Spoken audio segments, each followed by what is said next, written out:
Welcome to the Discount Property Investor Podcast, where we show you how to buy real estate at a discount so you can create wealth over time and income today. Our mission is to share what we have learned from the experience of others and help you make more money investing like a pro. We want to teach you how to create wealth by investing in real estate, the Discount Property Investor way. Thanks for tuning in.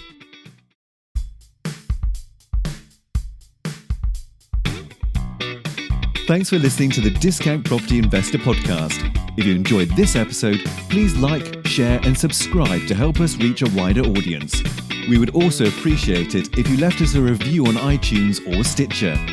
Thanks in advance for your support. And remember, you make your money when you buy and get paid when you sell. Now, let's go build some wealth. All right, guys, welcome back to the Discount Property Investor Podcast. Today we are talking about advanced wholesaling strategies. I wanted to say thank you guys for joining us. Your host, Mike Slane, joined by David Dodge. Hey, guys, how's it going? Been a while since we've been on the air. It has. It feels strange to do a podcast. Yeah, if you haven't checked out our previous podcast, please go back and listen to them. The first 20 are really where we suggest you guys go back and start. And checking out the free wholesale course. So go to freewholesalecourse.com. There we really talk about everything wholesaling. So basically how to get started. We're going to explain exactly what wholesaling is and how you can start wholesaling in your market. Mm-hmm. Yeah. So today, though, we're going to talk about advanced topics. Dave, you wanna jump in, give us a little preview or a little taste of a couple advanced strategies? Yeah, absolutely. I'd be more than happy to. So some of the advanced strategies, and there's actually tons and tons and tons of advanced strategies when it comes to doing deals and wholesaling and real estate. But some of the advanced strategies that I thought we could talk about today, Mike, were like buying properties subject to existing financing, lease options on deals, doing sandwich lease options on deals. Owner financing is a really great strategy that a lot of people are using in the real estate space, especially those that are new and or don't have a lot of money, or just people that are veterans to the game that don't want to invest their money. If the seller is motivated enough, they can, just get the seller to finance the property. So those are the three things that I wanted to touch on today. And again, there's lots of different strategies, so we can always expand on these. But subject to, lease option, and owner financing, I think, are probably the three that are the most common. Sure. What do you think, Mike? Should we add anything to that? Maybe joint ventures or option agreements? I would consider joint venturing. Again, it's kind of an introductory strategy, but if you use it, it can be more of an advanced one as well. Right. But then also reverse wholesaling. I think that was something when people first heard about it, thought it'd be really, really neat. And it's not super complicated, but it is kind of a different approach to wholesaling, so it's worth mentioning. Absolutely. I totally forgot about reverse wholesaling. We do a ton of it. Yeah, so it just comes second nature to me. That's why. It's kind of what you do, after a certain point. Right. So let's dive in then. So I'll talk about reverse wholesaling real quick while we're talking about it. Awesome. Reverse wholesaling is basically once you've built up a buyer's list, or once you have a good relationship, I'd say that's more accurate. Once you have a good relationship with a buyer, you know what their buying criteria is.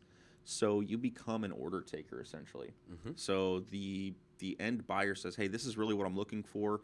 And we hear this probably, I'd say at least once a week from buyers, is I don't have time to go out there and market for the deals and look at 100 houses and do all this stuff. They just don't have time for it.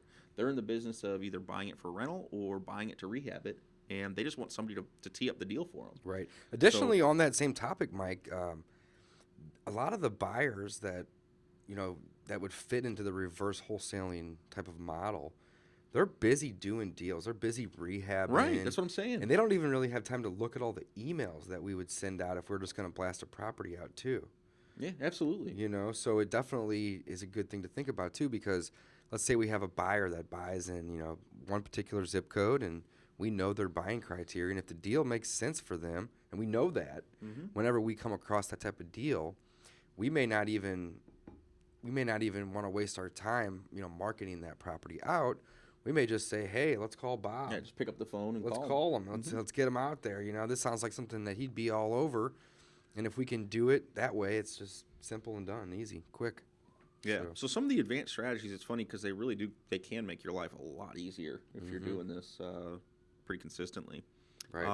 So then let's talk about something else then. Let's, what do you think, joint venturing? Let's touch on joint venturing too. Joint venturing is obviously a great strategy. We do a ton of joint venturing. I don't even know the percentage. I'd say somewhere between a third and a half of all the deals that we do are joint venture deals. And, we don't have the mindset that anybody that's doing wholesaling and or, doing anything similar to what we do is a competitor. Mike and I, we have an abundance mindset. We look at everybody in the field as a strategic partner. And if they have a deal, we may have buyers for it, and vice versa. We may have a deal, and they may have buyers for it. So we're essentially leveraging our competitors' lists and or marketing efforts to get the deal done. And, even if you have somebody in your marketplace, for example, that you would consider to be a competitor, and you see that they're marketing a particular deal, and you have a buyer for it, pick up the phone and call that individual, even if you've never spoke to them before, and just say, hey, I got a buyer for this. I'm also a wholesaler. You want to split this. You want to joint venture with me, or some people will call it JV. And, 9 times out of 10 when we do it, well, really 10 times out of 10, never really had anybody say no, unless they want to argue a split, which is fine.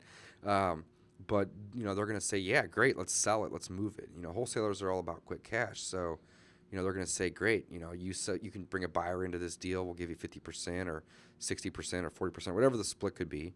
And same thing on our end. If we're marketing out a deal and we have another wholesaler that calls us and says, hey, we have a buyer for your deal, we're like, great, let's split it. Let's just get it done, move on to the next one. So joint venturing is very important. We do a ton of it. Yeah, and so we've even developed a whole program just devoted to venturing with new wholesalers. We call it Let's Go Wholesale. Or letsgowholesale.com. So, if you have a deal in St. Louis and you're struggling to sell it, come check it out. You can leverage our buyers list, and 9 times out of 10 we'll get the deal sold. Right. So, right. Yeah. We offer 60% whenever we have another wholesaler that brings a deal to us. It just kind of sweetens the deal for them. And the reason that we don't do 50-50 and we actually offer 60% in their favor, where we only keep 40, is because we just want to do more deals. We want to do more volume, and it doesn't really take a lot of effort for us to get the information about the deal, send them over a joint venture agreement, and then market that property out if we can still receive 40%. That's one of our better ideas, I think, too. One of the ones that I'm more excited Absolutely. about. I've seen, I can't tell you how many people have borrowed that idea from us. Which is fine. In our market. Right. I've seen a lot of people. I think it's one of our better ideas. I'm pretty excited about it, so. Next topic, though, Dave, let's kind of talk about a deal we were working on this week. I don't remember the woman's name. I think it was Michelle, right? Yes, Michelle was her name. Mm-hmm. So Dave and I went and looked at a property earlier this week, and it was a real nice house. Typically when we're wholesaling, we don't see houses this nice. It was a little 2-bedroom, 1 bath. But it had newer roof. Everything was painted probably within the last 6 or 8 months. The woman was an excellent. She kept her house pristine. One of the cleanest homes I've been in a long time. Not just interior too, but exterior she painted too. Mm-hmm. So the foundation around the outside of the house was all painted, dry locked. The basement was painted. Everything. She was just very, very clean. She was a smoker, but she didn't smoke in her house. She went outside to smoke. It was just hardwood floors, everything recently refinished. There wasn't much we could do to really value add on the home. Right. Great house. It was ready to go. If we bought the house today and she moved out tomorrow, we could put a for rent sign or a for sale sign in the house, the next day. So here's the problem. So Michelle, she has this house and she had it listed. I guess the listing expired, and she was trying to sell it now, but she was trying to sell it literally at what she owed on it. But that was not a wholesale deal. That is not a number that an investor is going to come in and pay cash for that house. Right. So unfortunately, like, we can't do anything. I mean, it's almost a dead deal, right? Right. So we're talking about advanced strategies. So let's talk about some of the offers that we kind of presented to Michelle then. Yeah, so we actually gave her 3 different offers. You know, our cash offer on the home was about $10,000 less than what she owed. Mm-hmm. And she didn't have any money to bring to closing, nor did she want to. So that offer didn't work for her. But we still told her on the phone, you know, after we went on the appointment actually yesterday, and then we came back to the office to kind of analyze the deal. So we probably should have done that prior, but we just didn't have time. So whatever. We came back to the office, started analyzing the deal. Our cash offer was $10,000 less than what she owed. And I think that's a good point to make too, though, is that just because you know she owes 90, I mean, she went through her mortgage statements and told us. I mean, we know that's what she owed. I mean, she was down to the dollar from $89,700. Yeah, you got the note here. Mm-hmm. Still make the offer that's less than what they owe, because you never know, they might take it. We had one 2 weeks ago where they brought $30,000 to the table. Yeah. Again, so that's kind of an advanced strategy. I know it sounds silly, but right. Somebody owes, $100,000 and you offer 75. They might take it. They may say, "Okay, screw it, let's do it." Right. They can bring the money to the closing. So anyways, so there's a first one. Offer 1 was cash. So offer 2 was subject to. And I said, "Listen, I want to help you out, and I can't buy this house for what you owe because it's basically retail or close to it. Mm-hmm. There wasn't enough room for us to wholesale it. Even what she owed was actually a little under retail, but it just wasn't great. It wasn't a ton. So I said, listen, I could buy this home from you subject to. And then having to explain that to her was quite a process. But essentially what that means is I'm going to take over the mortgage payment. So there's lots of different ways you can do subject to deals. And depending on your state, there's different legalities. And in some states, you may not even be able to do this. So again, check with your local attorney or real estate professional to figure out if this is something that you can do in your market. But in the St. Louis, Missouri market, we can do these type of deals. And I was telling her, listen, we'll take over your payments. Okay, so we'll close on the property. The property will go from your name into our newly created LLC's name. However, the mortgage will stay in your name. We're not assuming the loan.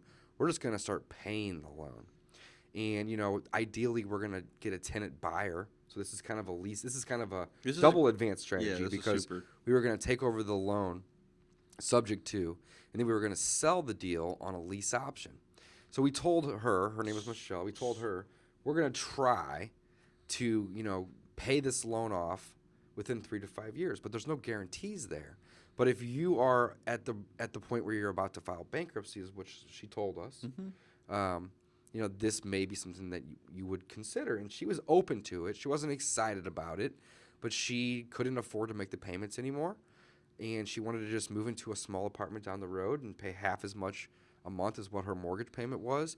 So she was open to it. Wasn't excited, but she was open to it. Yeah, subject to, and you did a great job describing it. I feel like we should probably look for an expert and have somebody come on that Absolutely really knows their stuff on that one and can give us even more info. Because even in the wholesaling community, I do feel like that's a very niche area, and there's not a lot of people doing my buddy Jeff Kaufman does a ton of those. Does he? We'll get him we should have him podcast. in, talk about that a little bit more. He does them exclusively. He's done so like 20 subject of to, them. and there's a lot of different ways you can crack that egg or Mm-hmm. whatever it's called. So subject to, typically what I think of is, I'm going to buy it and then I'm going to rent it out so that I don't have to go to the bank to finance it. I mean, that's, I think, the more typical. Right. Is you're acquiring properties without having to go to the lender. The lender's already in place, so there is a level of risk on the seller. Excuse me, because they're going to keep the mortgage in their name, but they're going to kind of lose a little bit of control on the property. And there's so much about it, and I don't want to speak out of place. But really what it comes down to is the level of motivation, as it always does.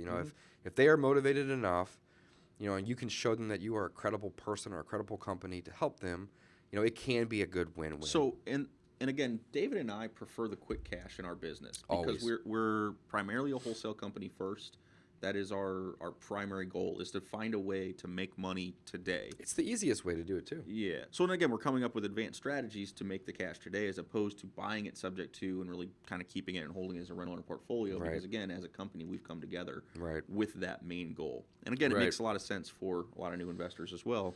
Quickest way to cash. And Mike and I were even considering, getting the property, tied up with an agreement for subject to, but then and then wholesaling the subject to agreement. So, I mean, there's so many different ways to do these type of deals. So then the next one, though, this is kind of my favorite. And again, I think that if we pushed, we probably could acquire the property subject to.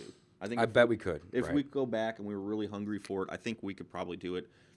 We're not super motivated. It's probably not the best situation. The third offer, I think, is the best deal for everybody. And that's the one that, again, I think we're going to call back and try to. Right. So try to get the tied so up the this other way. offer on the property. So this is something that I haven't even said yet. I haven't even mentioned yet. But I've never done it. This particular property, she actually had it sold for how much more, Mike? 128 over 90. She said she sold it, was yeah. about almost $40,000. So her original asking price to a buyer through the agent that she was previously working with. And it was a first-time home buyer. I would imagine that they had an FHA loan. I don't know that, but I'd imagine so. Anyway, they went and they did their inspections. And in the inspection process, they determined that the sewer lateral, which is the pipe that takes all the wastewater and waste out of the house and puts it into the sewer. If you're not familiar, it goes under the concrete foundation in the basement and it goes out to the sewer. Well, that pipe had some issues. It was cracked in a couple different places, and there was an offset. Now, it wasn't backing up into the house. I mean, Yeah, she said she never had any problem with it. she had lived there for like Again, 14, 15 years. I'm very nice, very upfront woman, so I have no reason to not believe her. Right. But so, yeah, so there was issues with it though. So I don't know if the new buyer was worried about it or if their financing fell through or whatever. But it doesn't matter. Regardless, what matters is that they backed out of the deal, and she had gotten a quote from a local company to fix the sewer lateral. And of course, when they came in, they wanted to fix all the plumbing in the entire house, and they gave her a quote for like $11,000. Yeah, and that was to replace the stack itself, to dig up in the basement. And here in St. Louis, we've got basements, so they've got to drill through the concrete, hammer through the concrete, get the rock out, and replace all the pipes down there. Right. I mean, it's not an easy job. Right. So And her bid was, I think it was 11. It was 11,000. It Yeah. was high, and then supposedly when her house, the way it sat, there was a big concrete front porch on it, and supposedly there was like an offset between the pipe, and it was under the concrete, front porch, and it was a big porch. So they would have to have dug out underneath that, and it was going to be a big job. $11,000 to me seems kind of high. We could probably do that, get it done. I think we could do it for half. For maybe half or a little bit over half, but a lot less than what they had recommended. So anyway, back to the point though, the other offer that we gave her was really creative. We said, listen, why don't we pay to get this sewer lateral fixed? So we'll come in and we'll spend $5, $8, hopefully not $10 or $11,000, but maybe it is. Yeah, we talked to her. We said 11 because that was her bid. That was her bid. We'll come in, we'll spend the money to fix your sewer lateral. Obviously, we'll get the property, we'll get some paperwork out there to where we can't necessarily lose our money or just gift her that money. And then once we get the pipe fixed in the basement, you list the property with us, and then we'll just resell it. And essentially what we'll do is we'll split the deal 50-50. So we're going to get our money back. The mortgage company is going to get their money back, and then any of the net profits, we're going to give 50% to the seller. Yeah, and we're going to keep 50%. So easy way to say it. I mean, she had sold it for about a $40,000 profit. So say we put $10,000 into it, there's $30,000 to split. So we'd make 15, she'd make 15. Right. I mean, it seems like, again, I think that's the best situation, again, because we're always shooting for win-win-win. Right. And this is, again, it seems like Win-win-win. the best situation there. It's a win for us because we're spending 10 to make 15, and it's probably pretty quick cash. The seller sells her house, doesn't have to file foreclosure, bankruptcy, whatever, and she gets $15,000, which she's ready to walk away from.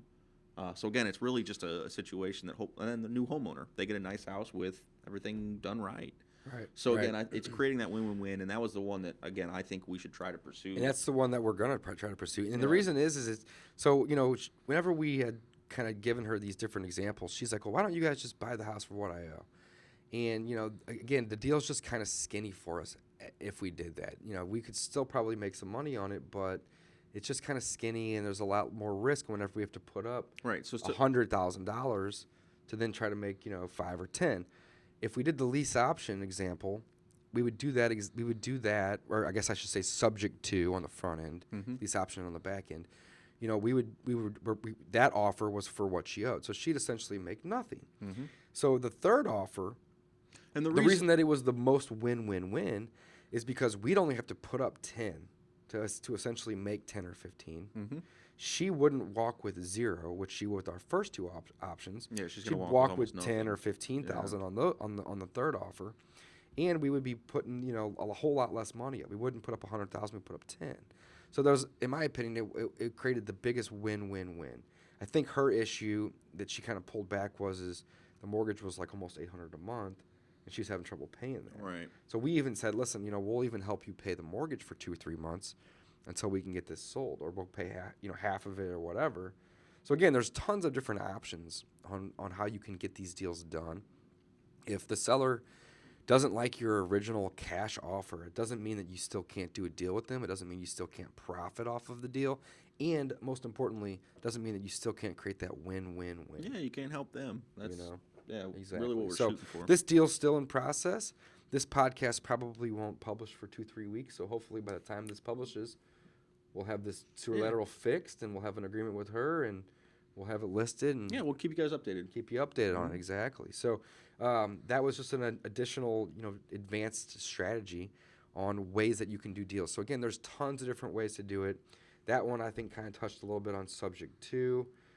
We were going to do a lease option on the back end. So let's talk about lease options, Mike. Okay. Yeah. I'm going to let you do that, man. Lease option is, I've honestly, I've never done one. Right. So I got a couple lease options going right now.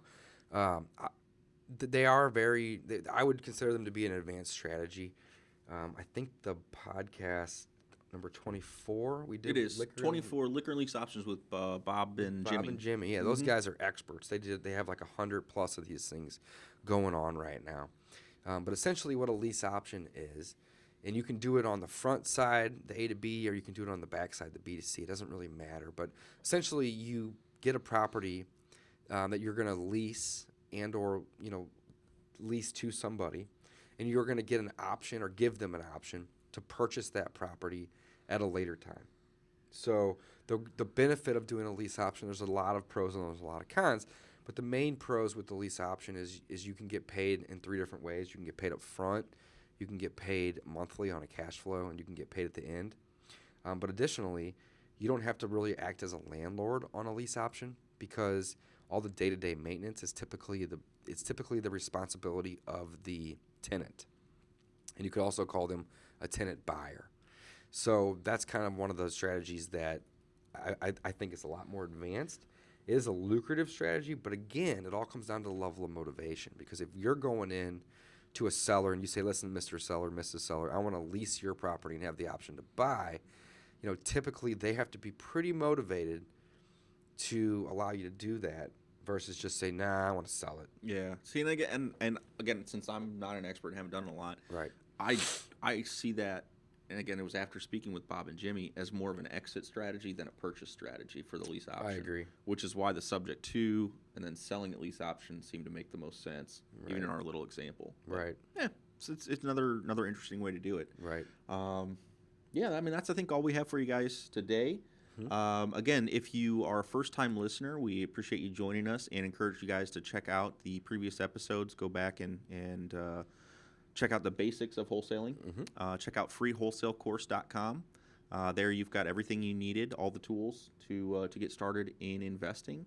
And Dave, you want to wrap us up with the quote today? I want to do the quote, but before I do the quote, Mike, I do want to mention one thing real quick too. We do a monthly gadget giveaway. And if you are a listener, oh yeah, that's a good point. And you want to get entered into our monthly gadget giveaway, we would really appreciate a review. And the reviews are great for us to help us reach a wider audience That way we can, help more people get an understanding of what wholesaling is and how to wholesale. And So you need to do two things if you want to get entered, though. right. So tell us, Mike, what do you got to First, do to get entered? You've got to enter or leave us a review on iTunes or Stitcher. Okay. No big deal.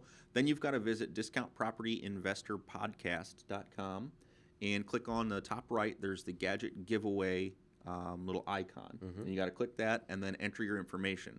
And that's how we tally who's actually entered a review for us. So Right. then We once go a in month- and verify that they had left a review for us, and then we essentially put all those names in a bucket. And another great thing about the gadget giveaway is your name remains in the bucket until you win, which is pretty cool. We give away a gadget at the end of every month, and they're cool gadgets. So far, we've given away Apple TV, we've given away an Alexa Tap, an iPad Mini. an iPad Mini was the first one, right? Yep. So every month we're giving away a cool gadget. Probably have some new stuff coming up here soon. But again, if you guys like the podcast, we would really appreciate a review, and we want to reward you guys for giving us a review and enter you guys into that drawing. So check it out, Discount Property Investor Podcast. Again, that's the link.com, discountpropertyinvestorpodcast.com. So let's end us with a quote here, guys. Ambition is the path to success. Persistence is the vehicle you arrive in. Thanks for listening, guys. Thanks, guys. Thanks for listening to the Discount Property Investor Podcast. If you enjoyed this episode, please like, share, and subscribe to help us reach a wider audience. We would also appreciate it if you left us a review on iTunes or Stitcher. Thanks in advance for your support. And remember, you make your money when you buy and get paid when you sell. Now let's go build some wealth.